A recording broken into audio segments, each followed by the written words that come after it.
Hey everybody, and welcome back to today's video. So today we're going to be talking about the 2026 United States Senate elections, and just for some background, the Republicans currently have 53 out of 100 seats, and Democrats currently have 47 of 100 seats. Meaning, in order for Democrats to take back control of the Senate, they would need to gain a net of 4 seats. The Republicans could afford to lose 3 seats, which would be 50-50, but they would still control the Senate because J.D. Vance, the vice president, would break the tie. So in order for Democrats to regain control, again, they would have to net gain 4 seats. And today we're going to be going over my August 2026 prediction as to how the Senate elections will end up. Now, keep in mind, this is just for the month of August, as in if the elections were held right now, this is like the current state I think they would be in. Obviously, when October and then eventually when November comes, my predictions will probably end up being a little different than they are now. And so let's get into it. So, just to give a little bit of a disclaimer or background, I should say, when I fill these states in, I'm predicting them based off of likelihood, not margin. Like, for example, if I have Minnesota as safe Democrat, that doesn't mean that I think that Minnesota is going to vote blue by 40 points. It just means that I struggle to see a reality in which Republicans would win it. Like, I think there's an extremely safe chance the Democrats will win it, whether that's by 40 points, whether that's by 4 points, whether that's by 0.4 points, just to clear that up. So I'm going to begin by filling in all of the safe and likely states. For the Republicans, this is the Senate. Their safe states will be Montana, Wyoming, Idaho, South Dakota, Nebraska, Kansas, Oklahoma, Arkansas, Louisiana, Mississippi, Alabama, South Carolina, yes, Florida, Tennessee, Kentucky, West Virginia. And I think that's it for the safe races. And then for Democrats, their safe races, I have Oregon, Colorado, New Mexico, Illinois, New Jersey, Virginia, Delaware, Massachusetts, and Rhode Island. And I'll also be throwing in Minnesota, like I just mentioned, for that as well. So next, I'll be doing likely states, as in states where I don't think it's beyond the realm of possibility for the other party to win them, but I think it's just getting pretty clear that that's how they're going to end up going. And for the Republicans, for that, I have Iowa, and that's it. I know that there's some reports that Josh Trick might be getting close there, but I really just don't think they're going to manifest. And then for the Democrats, that includes Georgia and North Carolina. And North Carolina would be a flip, by the way. I have that because the governor, the former governor there, Roy Cooper, is running. He's running a very good campaign, very popular in the state. The Republican there, Mike Whatley, very unpopular. I don't base everything off of polls, but Cooper has been up handling every single poll for the past year. And just given the nature of the year, given that that's a genuine swing state, I think North Carolina is a likely flip. So, and also the state of New Hampshire, again, Republicans could maybe win it, but I just don't see it being very likely. So that leaves us with 5 toss-up races. Democrats have 47, and the Republicans have 48. The Republicans only need to, of the 5 remaining states, Republicans only need to win 2 of the remaining 5 to win. Democrats need to win 4 of the remaining 5. Which is why, as I think you've seen by the thumbnail of this video, it is an uphill battle for Democrats to regain control of the United States Senate this year in 2026. Maybe in 2028 they could. And so let's start off with, I'm the state of Michigan. I characterize Michigan as only tilting blue, giving the Democrats a very narrow advantage. And the reason for that is because of the highly contentious Democrat primary. Now, Abdul El-Sayed beat more moderate or centrist establishment candidate Haley Stevens by only about 1 point. And whenever you have these extremely competitive, extremely divisive, ugly primaries where the margin of victory is that close, that always brings down and hurts the incumbent party. You know, if this was a normal election, if this was like 2018, I would have had Michigan as likely blue. But because of the polarization that we're in now, and because of how just frankly ugly and disgusting that primary got, that really brought down Democrats in that state. And also, Abdul El-Sayed is not, he's a very good campaigner, but he is a little to the left of what you would normally or historically run in a swing state. And so that does help hurt him a bit. He does help with turnout in cities. A large reason why Kamala Harris lost the state of Michigan in 2024 is because Democrat turnout plummeted in Wayne County, which is Detroit, with especially with Muslim voters. I believe if I'm pretty sure if Harris had gotten Biden's margin in just Wayne County, she would have flipped the state. She would have actually beaten Trump and won the state. And so Abdul al-Sayed brings back those Muslim voters, those more progressive voters who sat out 2024. But again, he is more to the left of a normal swing state candidate, so that does hurt.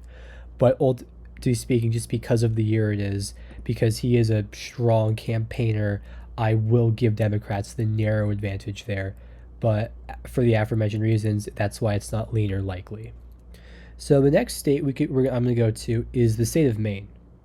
Now, Maine I also have as being tilt D, and the reason for that is because the incumbent Republican there, Susan Collins, has a history of just winning this blue state in landslides. Like in 2008, for example, when Obama won Maine by 17 points on the same ballot. Susan Collins won re-election by almost 23 points. In 2014, she won by a huge margin again. In 2020, even in the polling, when she was expected to lose, and this was in the 2020 election, there was a huge blue landslide in the blue states like Maine, where Biden won the state by, I believe, as a whole, like 7 points. Collins did end up winning re-election, despite the fact that she was down by double digits in every poll. And if you look at what's happening in 2026, you're sort of seeing that again, where she's down in most polls. And another issue is the whole issue of the primary, and like the Democrat primary, where because of the issue with Graham Plattner, and because of the fact that Jackson has technically not gotten a single vote, because he might face the same issue that Kamala Harris did, where they sort of subbed in a candidate who didn't get any actual votes, wasn't chosen by the people.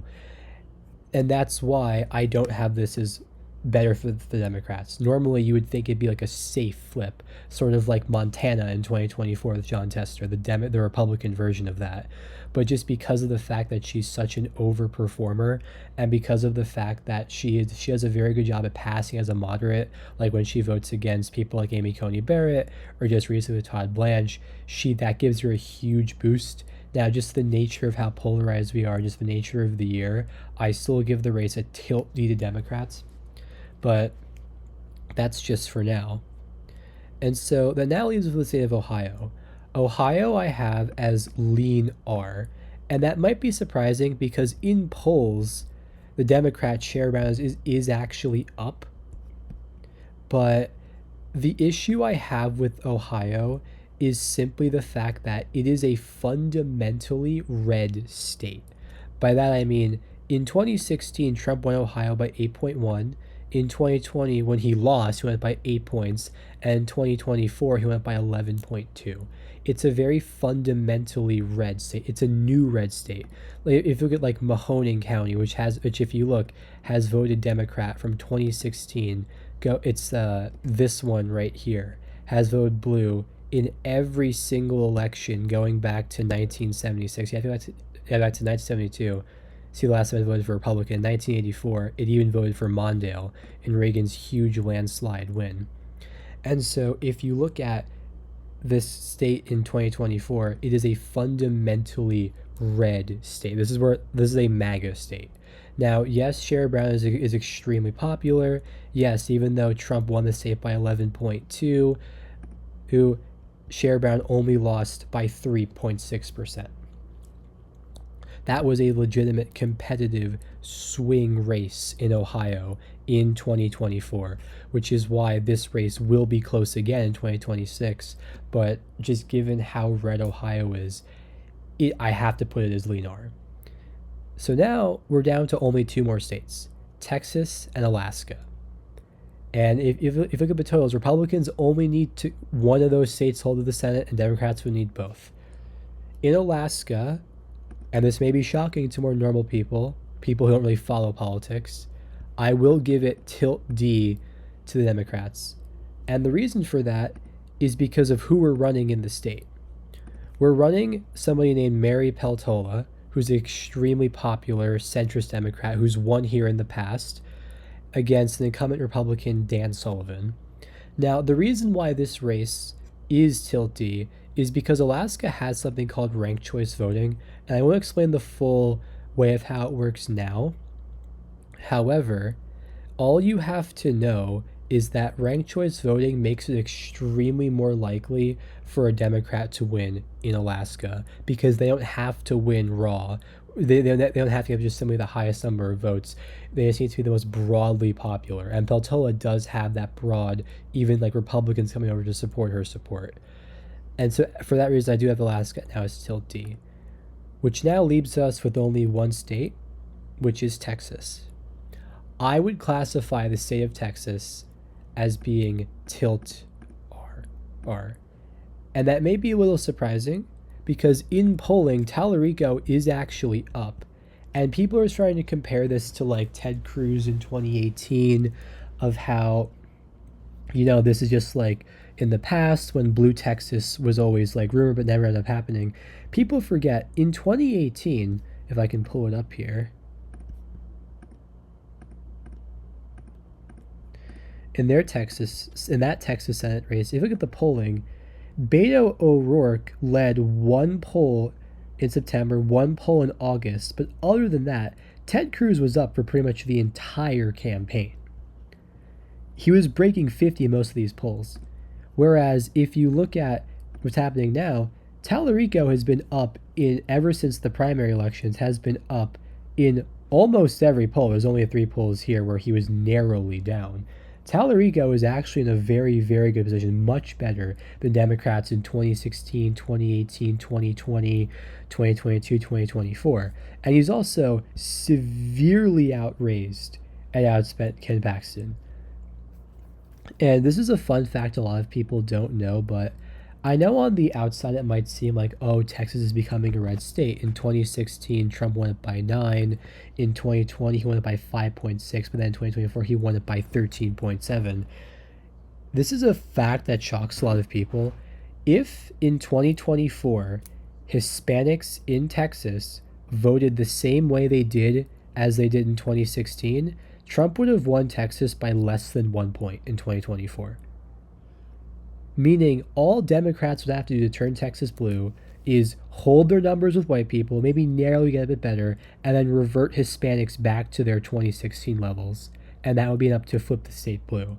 And with the recent trends you've been seeing with how the Hispanic vote has regressed in Republicans' favor, it's gone back more to the Democrats, and what you saw in the 2025 New Jersey governor election, you could very well see a scenario where Tallarico ends up winning. Now, I do have it as tilt R simply because of the fact that the state is just so red. Like, I just struggle to see how a Democrat could really end up winning it. Like, in order for a Democrat to win Texas, it would take a stars align miracle scenario, and that could very well happen, but especially in this year, this climate, but I do give the Republicans an ever so narrow advantage. Like, of every state on this race, I have Texas as the closest. I think that if the election were held right now, Paxton, the Republican, would win by less than a point. It would be very, very close. And so I give Republicans the narrow advantage. And if you look at where that leaves us with 50 Democrats and 50 Republicans, aka a split Senate, with Democrats net gaining 3 seats. They on this map, Democrats would hold all the seats they currently have, and they would gain North Carolina, Maine, and Alaska, while falling short in Texas and Ohio, which they would need either Texas or Ohio or both to regain control of the Senate. And because it's 50-50, and because the vice president is Republican, the Republicans would, under my prediction, would maintain control of the Senate, although J.D. Vance is going to be working overtime. He would really be working overtime. just like how Kamala Harris did for the first years of the Biden presidency. It would be a 50-50 Senate. It would be very close, very split, but that's just how it is. Democrats, if they want to take it back, we have to look into 2028, maybe flip Wisconsin, maybe flip North Carolina while holding their other seats. They could have like a 52 Senate majority. But as of right now, in terms of August 2026, this is my current prediction if it was held right now. Democrats would really need to run the table and pull off a couple miracles here and there if they wanted to truly regain control of the US Senate. Maybe you could see this or you could see that, but I just don't think that's likely right now. And so this is my August 2026 Senate prediction.